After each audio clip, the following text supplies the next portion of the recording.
¡Abuela! ¡Abuela! ¡Abuela! ¡No, abuela! ¡No, no, no!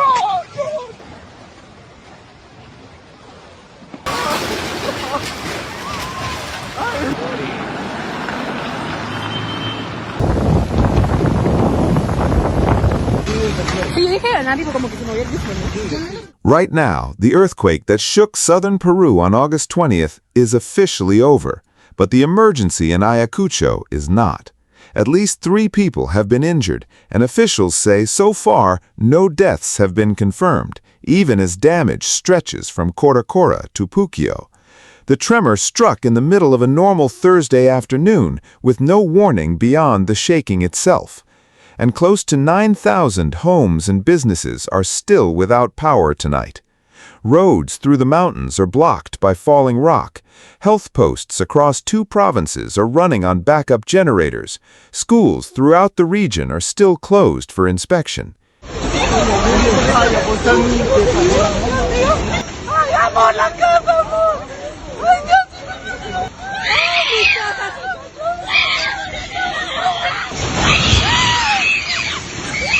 Here is the important part. Just as families in Coracora began counting the damage, a sharp aftershock measuring 4.2 tore through the same district, and seismologists say the ground beneath Ayacucho has not finished settling. Seismologists now describe it as the strongest earthquake to strike Peru in 2026. It struck at exactly 1 o'clock in the afternoon, local time, on August 20th, with an epicenter about 35 kilometers north of Coracora, in the Parinacochas province of the Ayacucho region. The United States Geological Survey measured it at magnitude 6.7, while Peru's Geophysical Institute, the agency responsible for monitoring seismic activity inside the country, placed it higher at magnitude 7.2, with a depth of about 108 kilometers. According to seismic analyses, a quake at that depth rarely strikes just one town. It spreads its shaking across an entire mountain region. From the highland villages of Ayacucho and Aniso, across the provinces of Parinacochas and Lucanas, through the city of Puquio, and into the farming valleys of Nazca and Ica, all the way to the streets of Lima, Cusco, and Arequipa. At its peak, tremors were felt by more than 2 million people across 5 regions of southern Peru. Shake maps published by the United States Geological Survey on August 20th showed a wide oval of moderate to strong shaking stretching more than 300 kilometers from the Andean highlands down toward the Pacific coast, centered on a deep rupture inside the Nazca plate. The same stretch of that plate has produced major earthquakes before, and instrument records for the area go back more than a century. In Puquio, in Lucanas province, at least 8 homes cracked along their load-bearing walls, forcing families to sleep outside rather than risk another aftershock. Across Ayacucho and neighboring Cusco, 10 health facilities reported structural damage, among the worst tolls for the region's hospital network since a major quake rattled southern Peru in recent years. In Nazca and Ica, close to 6,023 customers lost electricity when transmission lines came down, while another 2,990 went dark in Puquio district itself. And in the annexes closest to the epicenter, rock slides sealed off the only road in and out, turning a routine supply run into a several-day wait for fuel, food, and medicine. Regional geologists say the same slopes that failed on August 20th remain unstable, and any additional rain or aftershock could trigger new slides along the same corridor. But the numbers only start to mean something when you look at where they actually landed, province by province, from the mountains down to the coast. In the seismic readings and instrument logs, the Ayacucho earthquake is now history. The main rupture inside the Nazca plate has already released its energy. The strongest shaking has already passed. But on the ground, the last 2 days have felt nothing like an ending for tens of thousands of residents across southern Peru. Peru's Geophysical Institute has recorded roughly 10 aftershocks since the main quake, most too small to notice, but one of them, a magnitude 4.2 tremor on August 21st, was strong enough to send people in Coracora running back into the streets. Seismologists say aftershock sequences at this depth can continue for days, sometimes weeks, gradually weakening in strength, but not disappearing all at once. On the power map, close to 9,000 customers are still counted as without electricity as of the latest update from Peru's Ministry of Energy and Mines. Around 6,023 of those outages are concentrated in Nazca and Ica, where transmission towers were damaged when the ground shook hardest. Another 2,990 customers in Puquio district remain in the dark, some for more than 36 hours now. Utility crews have been sent in from Lima and Arequipa to help local teams inspect lines before reconnecting power, a process officials say is slower than usual because roads into the highest villages are still blocked by fallen rock. In some annexes, repair crews cannot even reach the damaged lines until the road crews clear a path first, which means two separate emergencies are now competing for the same narrow stretch of mountain highway. On the humanitarian map, regional civil defense teams and volunteers from as far as Ica and Cuzco have converged on Coracora and Puquio to help clear debris, distribute tents, and check on elderly residents living alone. At least 3 injured residents remain under observation at Coracora Support Hospital, where staff say the building itself sustained cracks but has stayed open through the emergency. Local officials in Parinacochas province say dozens of families are now sleeping in tents, courtyards, or open fields, rather than return to homes with visible structural cracks, choosing a cold night outdoors over the risk of another collapse. Regional authorities have begun distributing blankets and emergency kits, though officials admit supplies are stretched thin across 2 provinces at once. Regional civil defense estimates put the number of people currently displaced at several hundred across both provinces, though officials caution that figure is still being verified village by village. On the official channels, Peru's National Emergency Operations Center, known as COEN, has been publishing updated damage figures roughly twice a day since the earthquake struck, while the country's civil defense agency, INDECI, has warned that final numbers could still rise because information from the most remote annexes takes longer to reach the capital. INDECI's director has said gathering complete reports can take longer in distant villages where phone service and roads remain cut off. Peru's housing minister traveled to the affected zone on August 21st to coordinate emergency repairs, and the national government is now evaluating whether to formally declare a state of emergency for the hardest-hit districts, a step that would unlock additional funding for reconstruction and simplify emergency procurement. When you look at the toll of this earthquake, the numbers do not line up neatly. Different agencies in Peru and abroad are measuring and counting in different ways. The United States Geological Survey lists the quake at magnitude 6.7.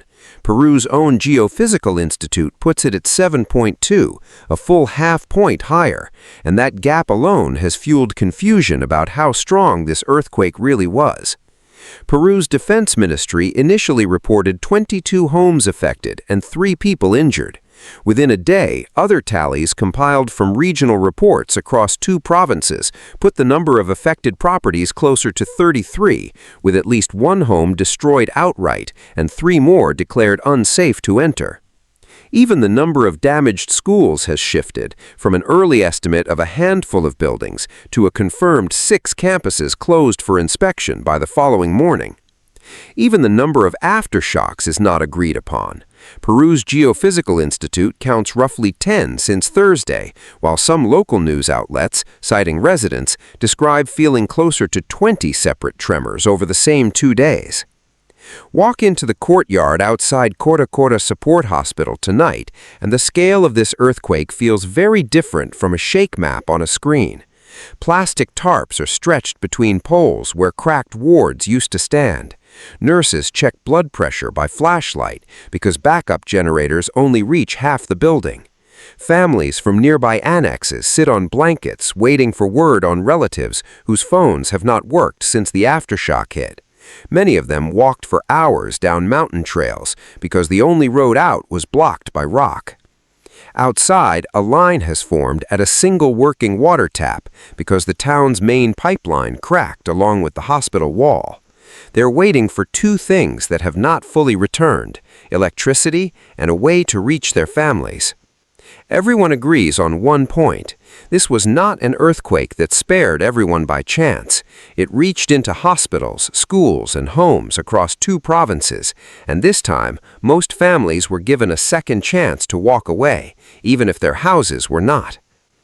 Inside the region's health posts, another quieter emergency is building. The same earthquake that cracked hospital walls in Coracora and knocked out power across two provinces also disrupted routine care for patients who depend on it every week. 10 health facilities across Ayacucho and Cuzco have reported damage severe enough to suspend some services, according to regional health officials. In a province where the nearest specialist can already be hours away by road, that means dialysis sessions delayed, insulin and other medication kept cold on generators running on borrowed fuel, and prenatal checkups pushed back with no firm new date. For elderly residents and chronic patients in Parinacochas and Lucanas, it's a disruption with very real faces behind it. People who were already traveling the farthest to get care before the ground ever shook. Regional health officials say they're now trying to move portable generators and cold storage units between facilities, prioritizing whichever clinic has the most patients waiting that day. Close to 9,000 customers are still without power tonight, especially across Nazca, Ica, and Puquio district. Nighttime temperatures in these Andean provinces are still dropping well below freezing, turning every hour without heat or light into a real risk for elderly residents, young children, and anyone recovering from injury. Emergency dispatchers in Ayacucho say call volumes have stayed elevated since Thursday, with residents reporting new cracks in walls that seemed fine right after the main quake.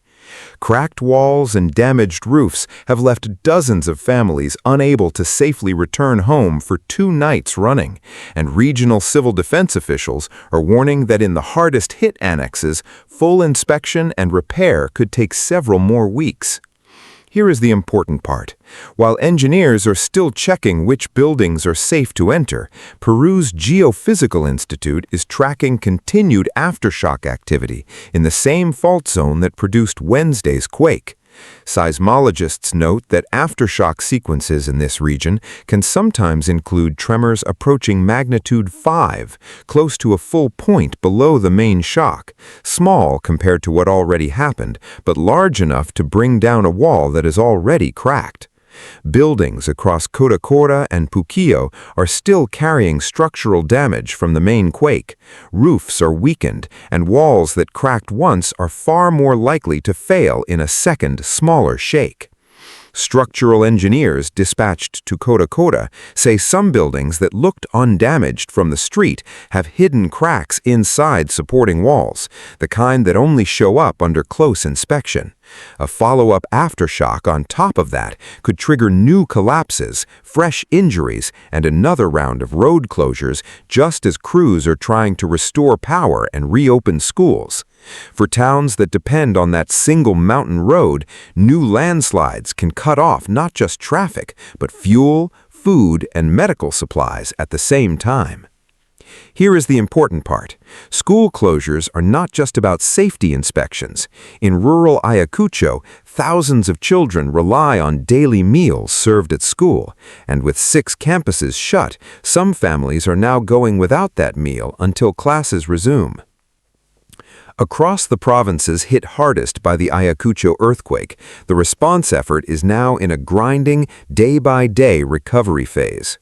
Crews with Peru's regional utility companies have brought outages down from an estimated peak of well over 9,000 customers to a still significant number tonight, concentrated in Nazca, Ica, and Puquio. But progress is uneven. In some annexes, crews cannot even reach damaged lines because the access roads are still blocked by falling rock. Officials with the regional utility say full restoration in the hardest-hit annexes could still take several more days, depending on how quickly the blocked access roads reopen. On the roads, transport authorities have confirmed that at least one major highway near the epicenter remains partially blocked by landslides, forcing supply trucks bound for Coracora and surrounding annexes onto longer detours through neighboring provinces. Regional transport officials say clearing crews are working in shifts, but loose rock keeps falling from slopes weakened by the shaking and by the aftershocks that have followed. In the meantime, some residents are hiking supplies in on foot along footpaths that bypass the blocked sections of highway. In Ayacucho, Cusco, and parts of neighboring Ica, schools remain closed while engineers inspect classroom buildings for structural cracks, a process regional education officials say could keep some schools shut through the end of the week. At the national level, Peru's housing ministry has sent technical teams to assess which homes are safe, unsafe, or beyond repair, while the national government continues to evaluate a formal state of emergency declaration for Parinacochas and Lucanas provinces, a step officials say would unlock additional reconstruction funding. The Housing Ministry says its technical teams will prioritize inspections of health posts and schools before moving on to private homes. Regional authorities have also begun pre-positioning heavy equipment along the main highway in case of new landslides, and civil defense teams from Ica have offered mutual aid crews to help restore power faster in Puquio district. For towns that depend on that single mountain road, officials say keeping it open is now as urgent as restoring electricity itself. In the weeks ahead, the Ayacucho earthquake is likely to be remembered as more than just another tremor in a seismically active country. Peruvian seismologists, emergency officials, and policymakers are already filing it under a historic label, not because of its death toll, which stayed remarkably low, but because of how it combined a rare magnitude for the region, a depth that spared the surface from the worst shaking, a widespread aftershock sequence, and damage that reached hospitals, schools, and homes across 2 entire provinces. It exposed weak points that officials in Peru have warned about for years. Rural health posts built decades ago that cannot absorb even moderate structural damage without suspending care. Mountain roads with no alternate route, so a single landslide can cut off food, fuel, and medicine to thousands of people at once. Communities across the Andean highlands that remain, as officials themselves admit, not fully prepared for an earthquake stronger than this one. At the same time, seismologists are careful with their language. No single earthquake proves that a larger one is coming. But Ayacucho sits inside one of the most active subduction zones on the planet, where the Nazca plate is constantly sliding beneath the South American plate.